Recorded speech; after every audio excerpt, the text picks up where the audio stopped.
जाति देश काल व्यवहितानामपि आनन्तर्यं स्मृति संस्कारयोः एक रूपत्वात्। सूत्रार्थ, जाति देश काल के अंतराल से अंतर नहीं पड़ता स्मृति और संस्कार का एक रूप होने से। भावार्थ, योनि देश काल के अंतर से ना कोई अंतर पड़े, सहस्त्र योनि के अंतराल से भी अनुकूल वासनाएं उभर पड़े।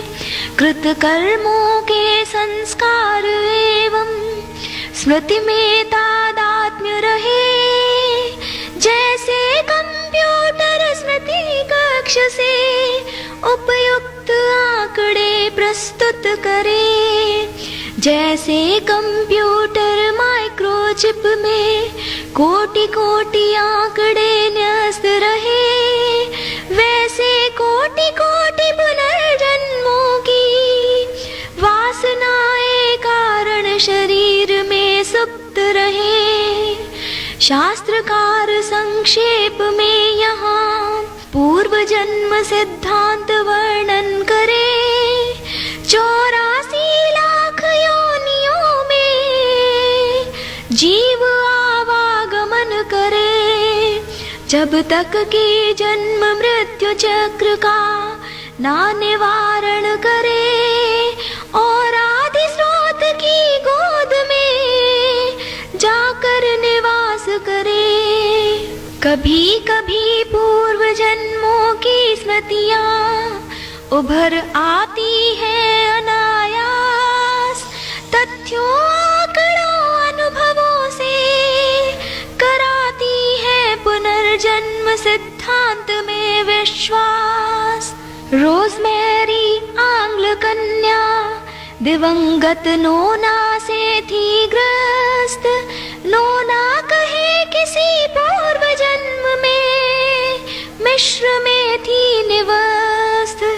फेरो एमनहोटेप तृतीय की पटरानी थी विश्वस्त, नोना ने हीरोग्लिफिक की ध्वनिया की निश्वस्त।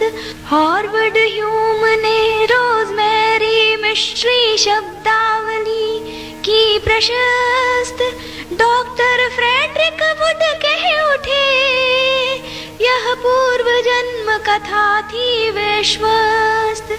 कठिन है यह कहना नोना की आत्मा रोजमेरी में थी आती, या कि रोजमेरी ही थी नोना जिसे पूर्व जन्म की याद थी आती। सूत्र पाठ, तासामानादित्वम चाशिषो नित्यत्वात्। सूत्रार्थ, और वासनाओं का अनादि होना जीने की इच्छा नित्य होने से। भावार्थ, सत्य चित्त जीव की मूल तृष्णा है, सच्चिदानंद को पाना अल्पज्ञता के कारण आनंद के स्वरूप को ना देख पाना। प्राकृत पदार्थों में सुख का भान कर मोहित हो जाना, अविद्यावश अनित्य शरीर में स्वयं को देख पाना और शरीर को बनाए रखने में सभी साधन जुटाना। इसी कारण बना रहे उसका संसार में आना और जाना। कर्म और अनुभव जीव के छोड़े मानस पटल पर संस्कार, उचित समय पर स्मृति जीव की करे उनको साकार। सुख अनुभवों की पुनरावृत्ति के लिए मन हो उठे बेकरार, यही वासना कराए कर्म जो छोड़े फिर नया संस्कार। यही है अनादिता वासना की, जो यह क्रम चले बार बार, जीव जन्म मृत्यु में फंसा रहे बच्चा जन्म लेते ही माँ का दूध पीने लगे, मत्स्य उत्पन्न होते ही पानी में तैरने लगे, नवजात पक्षी पंख निकलने पर गगन में उड़ने लगे, मृग शावक सिंह को देख कर त्रस्त हो थरथराने लगे। स्पष्ट है ये अनुभव जीव ने, है नहीं यहाँ ग्रहण किए, अनुमान से ये अनुभव थे उसने पूर्व जन्मों में अर्जित किए। यही गतिविधियां जीव की जीने की इच्छा का संकेत करे, एवं अंतर्निहित वासनाओं की अनादिता का निर्देश करे। सूत्र पाठ। हेतु फलाश्रयालंबनैः संगृहीतत्वात् येषाम् अभावे तद्भावः। सूत्रार्थ। वासनाओं का संग्रह होता है हेतु अर्थात क्लेश और कर्म, फल अर्थात आयु जाति भोग, चित्त एवं इंद्रिय विषय से, इनके अभाव से होता है उनका अभाव। भावार्थ। कारण के अभाव से हो जाता है कार्य का अभाव, योग का अभिप्राय है मिटाना आत्मा से वासनाओं का प्रभाव। वासनाओं के संग्रह में सहायक होवे निम्नोक्त चतुष्टय, जिनके निवारण का जीव को करना है उपाय। जानो इन्हें हेतु फल, आश्रय और इंद्रिय विषय, अविद्यादि 5 क्लेश और कर्मों से हो इनका उदय। जाति आयु भोग होवे इनके वर्धन में सहाय, निवास के लिए इनके चंचल चित्त बने सहर्ष आश्रय, अभिव्यक्ति के लिए सहारा बने इंद्रिय विषय। भेद कर इस चक्रव्यूह को योगी का हो कैवल्य में लय। सूत्र पाठ। अतीतानागतम स्वरूपतोस्ति अद्वभेदात् धर्माणाम। सूत्रार्थ। अतीत और अनागत पदार्थों में स्वभाव से विद्यमान रहते हैं, धर्मों में अर्थात प्रकृति पदार्थों में कालवश मार्ग भेद से। भावार्थ। काल के ही गर्भ में सब सो रहा, हो रहा और खो रहा, कालांतर से ही प्रकृति पदार्थों में क्षण क्षण परिवर्तन हो रहा। कल से आज, आज से कल है, क्रमशः पैदा हो रहा। कल का बालक आज युवा बन अतीत में है खो गया। कल का वृद्ध आज के युवा में गुप्त रूप में सो रहा। बीज से अंकुर, अंकुर से वृक्ष, वृक्ष से बीज पैदा हो रहा। धर्मों में कालवश मार्ग भेद से है जगत संचालित हो रहा। अकाल मूर्ति का प्रतिनिधि काल है सब में परिलक्षित हो रहा। नहीं होता संसार में किसी भी वस्तु का अभाव, नहीं होता है वस्तु का कभी भी प्रादुर्भाव। न्यूनाधिक होता रहता है केवल उनका प्रभाव। कालांतर में बदलता रहता सदा उनका स्वभाव।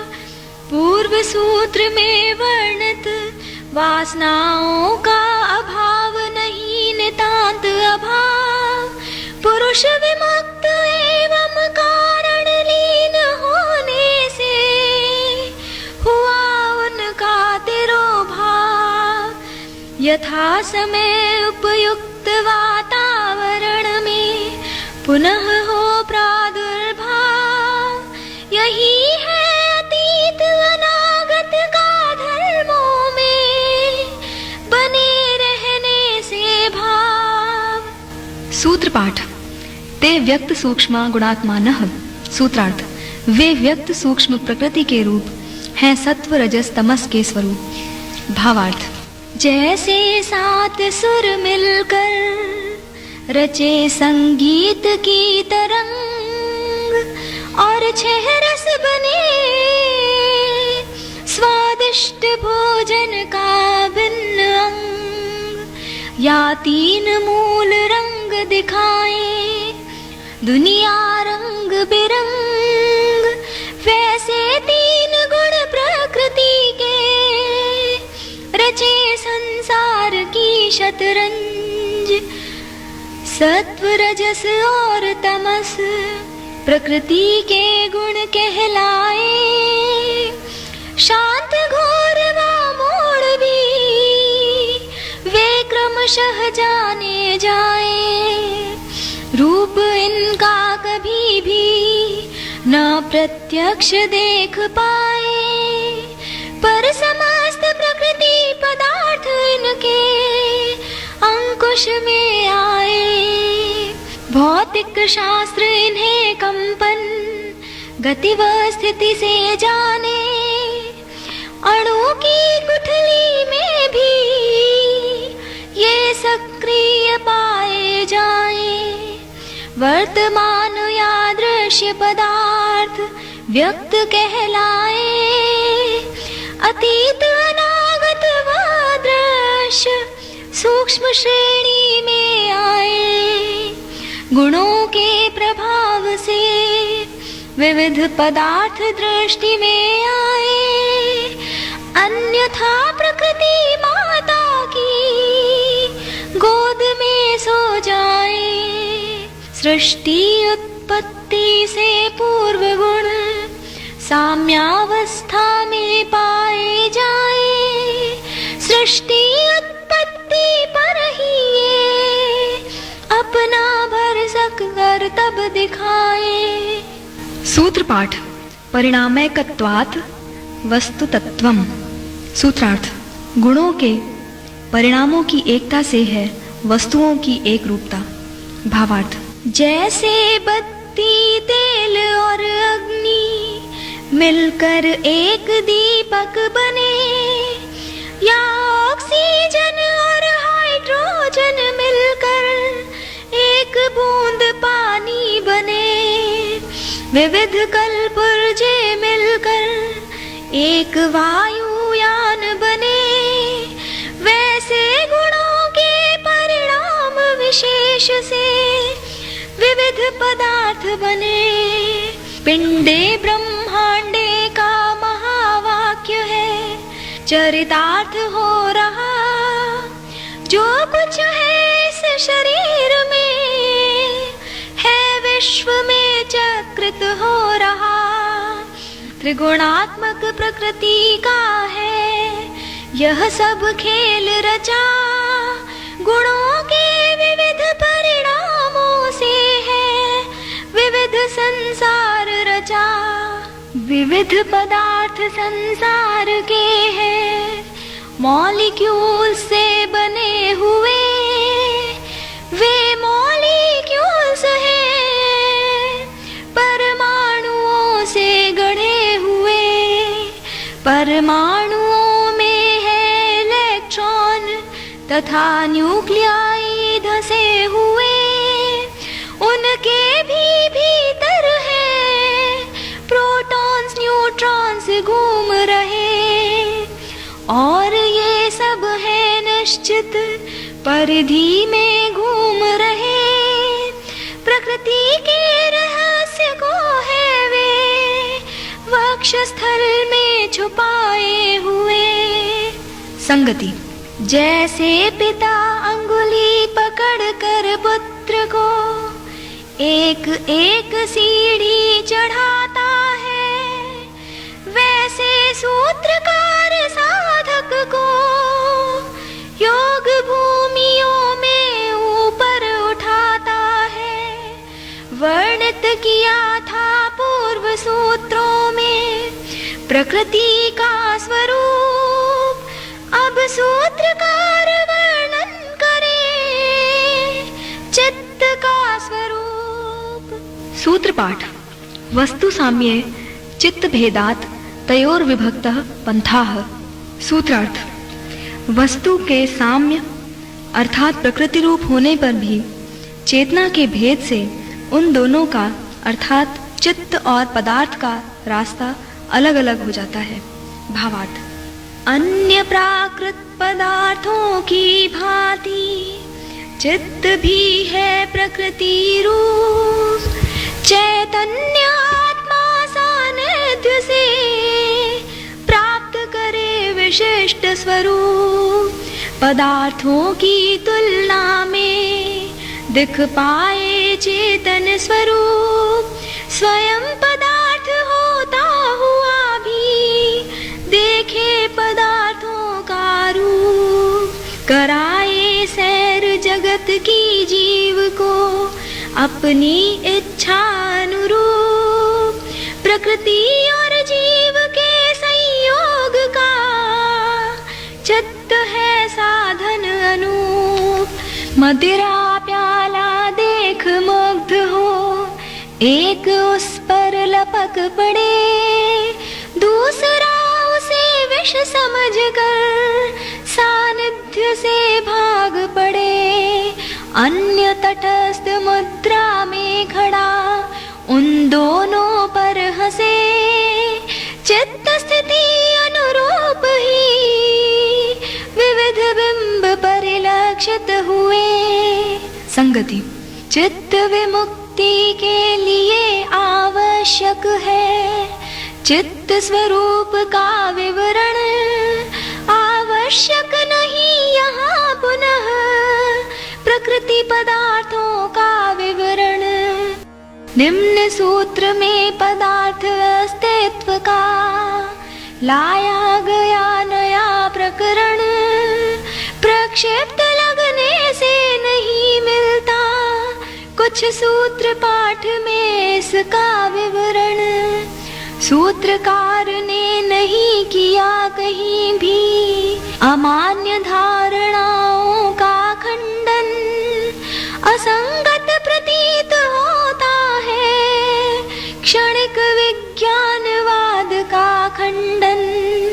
करते हैं इस संदर्भ में उपरोक्त सूत्र का पुनः अवलोकन, ताकि पाठक कर पाए इस प्रकरण का समावलोकन।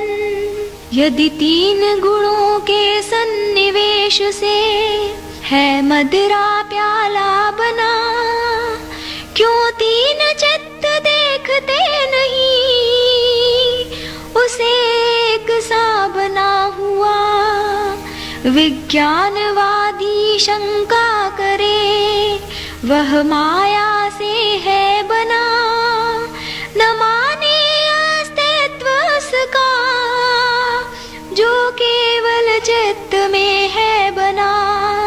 सूत्रकार के मत में भौतिक मदिरा प्याला है सत्य, तीनों चित्त भी सत्य और प्राप्त संवेदनाएं भी सत्य।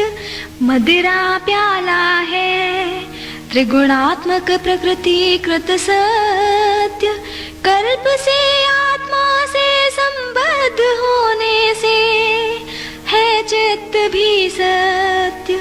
हर चित्त की त्रिगुणात्मक स्थिति से संवेदनाएं भी सत्य, समकालिक सत्य को पार कर योग दर्शाए नितांत सत्य। सूत्र पाठ। न चैक चित्त तंत्रम वस्तु तद प्रमाणकम तदा किम स्यात्। सूत्रार्थ और नहीं है वस्तु की एक चित्त से प्रामाणिकता, क्या होगा उस वस्तु का जिसमें चित्त नहीं लगा हुआ।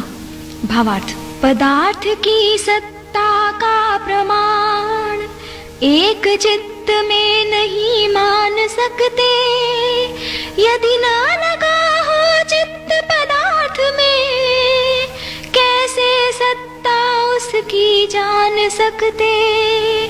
परंतु व्यवहार से सिद्ध है, अन्य उसे है जान सकते। विविध चित्तों के जाने जाने से उसकी सत्ता को मान सकते। वस्तु का अस्तित्व है अपने कारणों पर अवलंबित, नहीं दे सकते उसको चुनौती जब तक कारण तत्व व्यवस्थित। यदि माने कि केवल चित्त ही में है पदार्थ निवास करते, आप मरे जग प्रलय लोकोक्ति को साकार करते।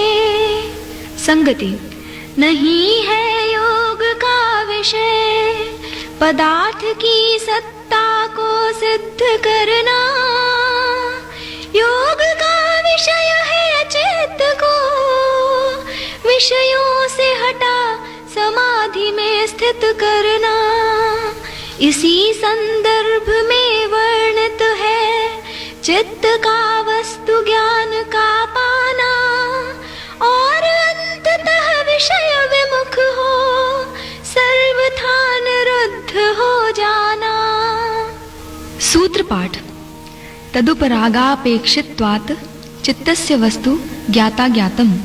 सूत्रार्थ चित्त को वस्तु ज्ञात व अज्ञात होती है वस्तु के उपराग अर्थात प्रतिबिंब की अपेक्षा से। भावार्थ इंद्रियां जब विषय विशेष से अपना संपर्क करे, यह संपर्क स्नायु तंत्र में विशेष स्पंदन करे, यह स्पंदन मस्तिष्क में विशेष प्रक्रिया करे, यह प्रक्रिया ही चित्त में प्रतिबिंब अंकित करे, यह प्रतिबिंब ही चित्त को विषय से सूचित करे।